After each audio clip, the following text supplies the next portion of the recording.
Good morning students. आज हम paper number 5 का क्वेश्चन नंबर 53 पढ़ेंगे कि अधिगम के पठार और वक्र से क्या अभिप्राय है। तो अधिगम में पठार और वक्र क्या होते हैं कि बच्चा जब कोई भी चीज सीखता है तो उसके बीच में कभी कभी क्या आ जाती है, रुकावट आ जाती है। और वो रुकावट हो सकता है कि टीचर के टीचिंग मेथड के कारण आ जाए या उसके फिजिकली उसको प्रॉब्लम हो जाए। कई बार बच्चा बीमार हो जाता है, फिजिकल हेल्थ उसकी डाउन हो जाती है, उसकी वजह से आ जाए या उसके फैमिली की वजह से आ जाए। किसी भी वजह से पढ़ाई में एक बार के लिए क्या हो जाती है, बाधा आ जाती है। तो उस चीज को हम क्या कहते हैं, अधिगम का पठार या वक्र कहते हैं। तो इसमें क्या होता है, जो बच्चे ने सीखा है वो समान चलता है, मतलब उसने जो सीखा है उसमें बढ़ोतरी नहीं होती है, उसमें किसी भी प्रकार की वृद्धि नहीं होती है। तो उस चीज को हम क्या कहते हैं, अधिगम का पठार या वक्र कहते हैं। तो अधिगम क्या होता है, कई बार होता है वो तेज गति से चलता है, कई बार धीमी गति से चलता है, और कई बार कैसे होता है कि अधिगम में ना तो बढ़ोतरी होती है ना ही कमी होती है। कुछ टाइम तक अधिगम है वो समान ही चलता जाता है। तो उसके पीछे जैसे मैंने आपको अभी रीजन बताया, उसके पीछे रीजन कोई भी हो सकता है। कई बार टीचर पढ़ा रहा है तो वो समझ में नहीं आता है, या कई बार बच्चा बीमार हो गया, कोई भी वजह हो सकती है जब बच्चे की पढ़ाई में कोई ना कोई प्रॉब्लम आ रही है और उसकी पढ़ाई है वो रुक जाती है, मतलब आगे उसमें वृद्धि नहीं होती है। तो ये होते हैं अधिगम के पठार या वक्र। उसके बारे में हम डिटेल से आज जानते हैं। प्रत्येक अध्यापक की यह इच्छा अवश्य होती है कि उसने जो कुछ अपने बच्चों को सिखाया है उसकी प्रगति ज्ञात करे, मतलब बच्चे को टीचर ने जो सिखाया है उसने कितना सीखा है वो टीचर को जानना जरूरी है। दूसरे शब्दों में यह अधिगम का मापन करे, मतलब बच्चे ने कितना सीखा है उस अधिगम का मापन करें। छात्रों को यह भी ज्ञात रहना चाहिए कि उसकी सीखने की गति क्या रही है। अतः अधिगम को मापने के लिए सामान्य आंकड़ों को वर्गीकृत कागज पर अंकित करके यह ज्ञात किया जाता है कि अधिगम की गति क्या रही है। तो इससे क्या किया जाता है, उसने उसकी जो सीखने की गति है उसको कागज के ऊपर एक लाइन के द्वारा दर्शाया जाता है। उसके बाद है स्किनर ने वर्गांकित कागज पर आंकड़ों से निर्मित चित्र को अधिगम वक्र कहा है। तो उन्होंने अधिगम की जो सीखने की कई बार गति आती है, कई बार पठार बन जाता है, या कई बार अवनति की ओर अधिगम चला जाता है। तो इस अधिगम को एक चित्र के द्वारा कागज पर दिखाया गया है, उसी को हम क्या कहते हैं, उसको हम अधिगम वक्र कहते हैं। उसके अनुसार अधिगम का वक्र है वो किसी दी हुई क्रिया में उन्नति या अवनति का वर्गीकृत कागज का फर्क उसका ब्यौरा है। जो उसने सीखा है, उसने चाहे वो अधिक गति से सीखा है या उसकी गति है वो स्लो हो गई है या उसकी गति में पठार बन रहा है, तो वो कागज पर दिखाया जाता है।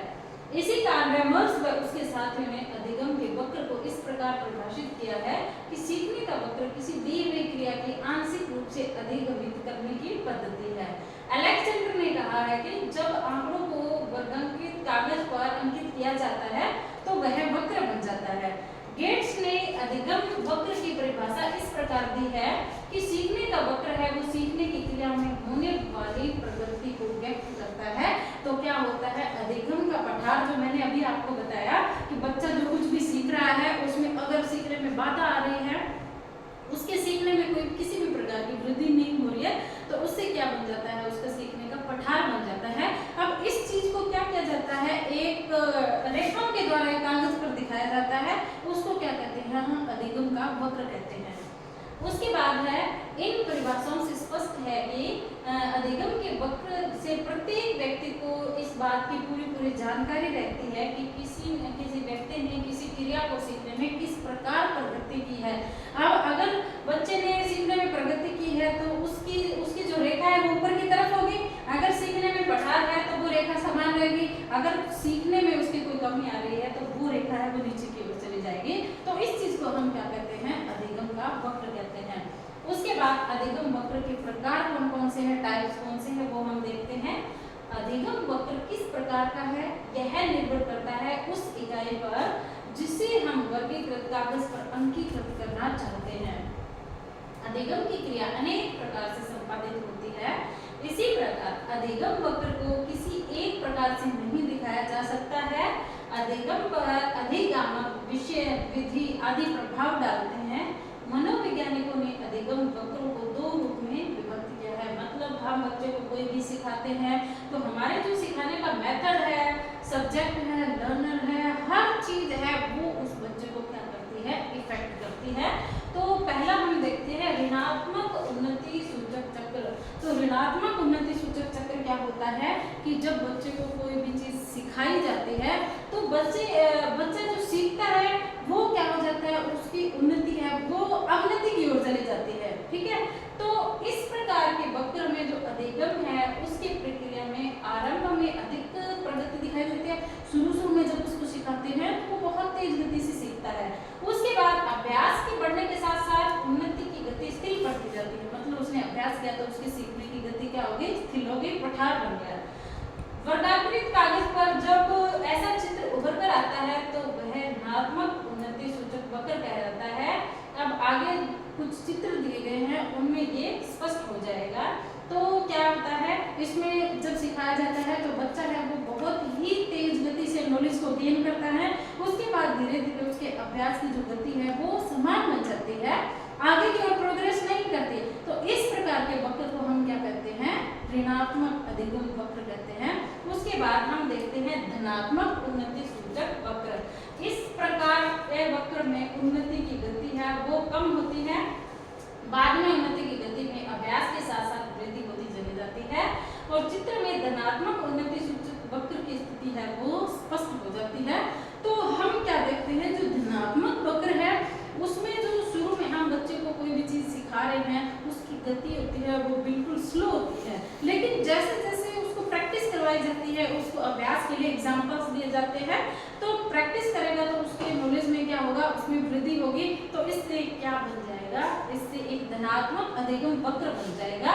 तो अब ये देखिए ये क्या है, अब शुरू में बच्चे को जब सिखाते हैं तो बच्चा है वो तेज गति से सीख रहा है। अब तेज गति से सीख रहा है, उसके बाद उसके सीखने में बिल्कुल समानता आ जाती है, मतलब उसके सीखने में वृद्धि नहीं हो रही है और ना ही वो ऋणात्मक की तरफ जा रहा है। तो इससे क्या बन जाता है, अधिगम का पठार बन जाता है।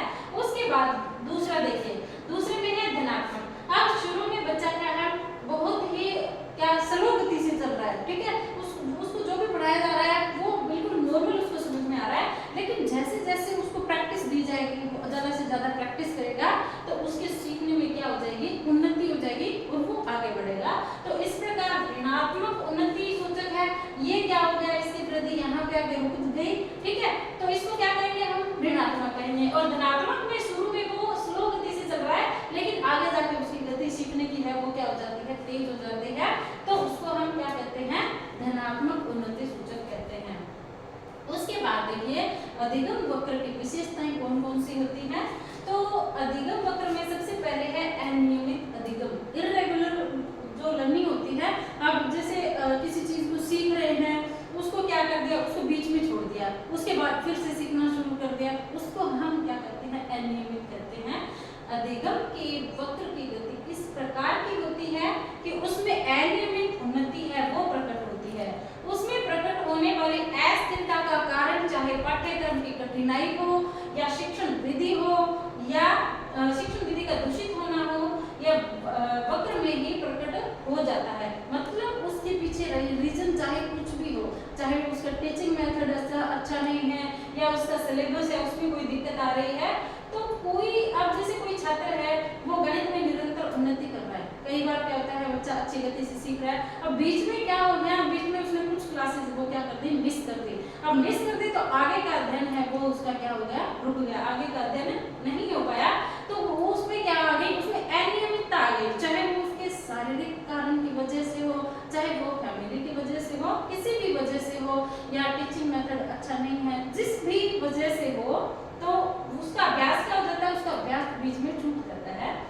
उसके अधिगम में स्वभावतः स्थिरता आएगी और वह स्थिरता वर्गाकृत कागज पर अंकित हो जाएगी। तो बच्चा क्या है, अगर अच्छी गति से सीख रहा है, बीच में कोई प्रॉब्लम आ गई तो उसके जो सीखने की गति है उसमें अवरोध पैदा हो गया, रुक गई उसकी सीखने की गति, तो वो क्या होता है, वो उसको क्या कहते हैं, अनियमित अधिगम कहते हैं। तो ये भी एक वक्र का प्रकार है। अब हम दूसरा देखते हैं, वक्र में पठार। सीखने की क्रिया में एक स्थिति ऐसी भी आती है जबकि सीखने की गति में समानता नजर आती है, मतलब सीखने में ना तो उन्नति हो रही है ना ही अवनति हो रही है, समान गति से सीख रहा है। उसे क्या कहते हैं, हम अधिगम का पठार कहते हैं। ऐसी स्थिति में ऐसा लगता है कि प्रगति रुक रही है, मतलब उसके जो सीखने की प्रगति है वो बढ़ नहीं रही है आगे, इस स्थिति को क्या कहते हैं, हम पठार कहते हैं। और इस प्रगति को मापा नहीं जा सकता है। पठार हर वक्र में होता है, आप चाहे वो धनात्मक वक्र हो चाहे वो ऋणात्मक वक्र हो। तो इसमें भी देखिए, इसमें क्या आ रहा है, पठार आ रहा है, इसके सीखने की जो गति है वो क्या हो रही है, समान हो रही है, रुक रही है, ठीक है। तो इसमें भी कहीं ना कहीं आप यहाँ पे देखोगे तो उसके सीखने की जो गति है वो समान हो रही है। तो चाहे वो धनात्मक उन्नति सूचक है चाहे वो ऋणात्मक है, तो दोनों में ही क्या आते हैं, पठार आते हैं। उसके बाद हम देखते हैं कार्य कारण का संबंध। अधिगम के वक्र में हमें यह पता चल जाता है कि बालक के सीखने की प्रगति में कार्य तथा कारण के संबंध में किसी सीमा तक कार्य करते हैं और अनेक परीक्षणों से छात्र की प्रगति का पता लगाया जा सकता है। और वास्तविकता यह है कि छात्र की गुणात्मक तथा परिमाणात्मक उन्नति का परिचय प्राप्त हो जाता है। इसमें कार्य कोई भी कर रहा है और कारण दोनों क्या करते हैं, दोनों समान गति से इंपॉर्टेंस रखते हैं। कार्य कर रहा है उसके पीछे कारण क्या है।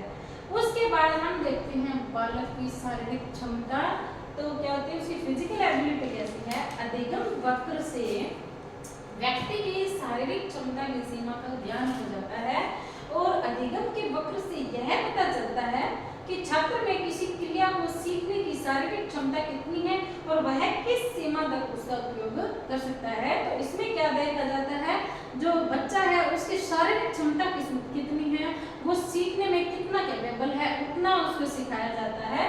तो ये क्या होती है, उसकी शारीरिक क्षमता होती है कि वो कितना सीख सकता है, ठीक है।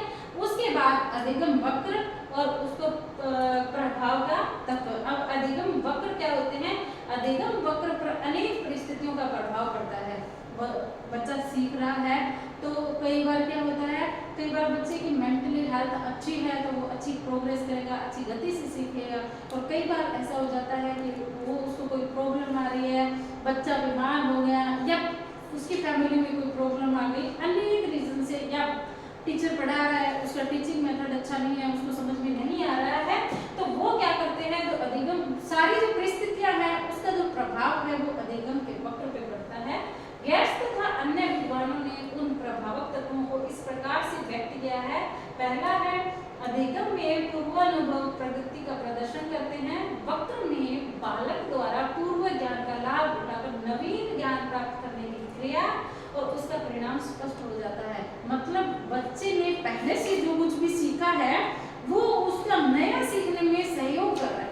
जो चीज वो पहले सीख चुका है वो चीज उसकी सीखने में हेल्प करेगी। अब जैसे बच्चे हैं, बच्चे को क्या सिखाते हैं, हम वर्णमाला सिखाते हैं। अब वर्णमाला है वो उसको आगे वर्ड शब्द बनाने में उसकी हेल्प कर रही है, तो वो क्या होते हैं, वो एक दूसरे से जुड़ जाते हैं।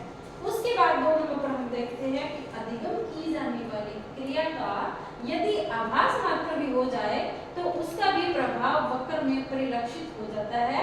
परीक्षा के समय एक सूत्र का आभास मिलने पर छात्र अच्छे अंक प्राप्त कर लेता है। तो कई बार क्या होता है, बच्चा किसी चीज को भूल गया, अचानक उसको छोटा सा सूत्र याद आ गया और उसकी वजह से उसके क्वेश्चन क्या हो गया, उसका सही हो गया, तो उसे उसकी क्या मिल गई, उसकी हेल्प मिल गई।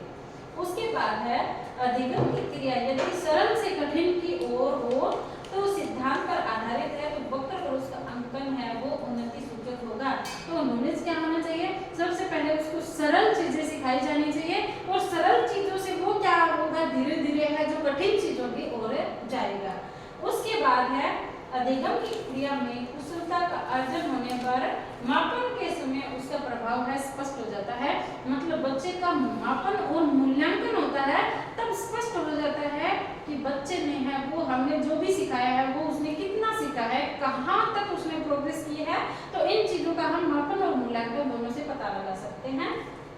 उसके बाद हम देखते हैं अधिगम की क्रिया के लिए यदि सीखने वाले में क्रिया के प्रति अपूर्व उत्साह है तो उसका दर्शन वक्र में हो जाएगा। अगर बच्चा है वो सीखने के लिए अगर एक्साइटेड है तो उसका प्रभाव है उसके अधिगम वक्र पे पड़ेगा, उसका अधिगम वक्र है वो आगे की दिशा में जाएगा।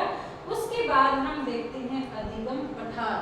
अधिगम पठार कौन से होते हैं, तो अधिगम हमने क्या पढ़ा, जो अधिगम वक्र है उनमें उनके जो प्रकार है वो पढ़े, अधिगम वक्र में प्रभाव करने वाले उसके तत्व है वो पढ़े।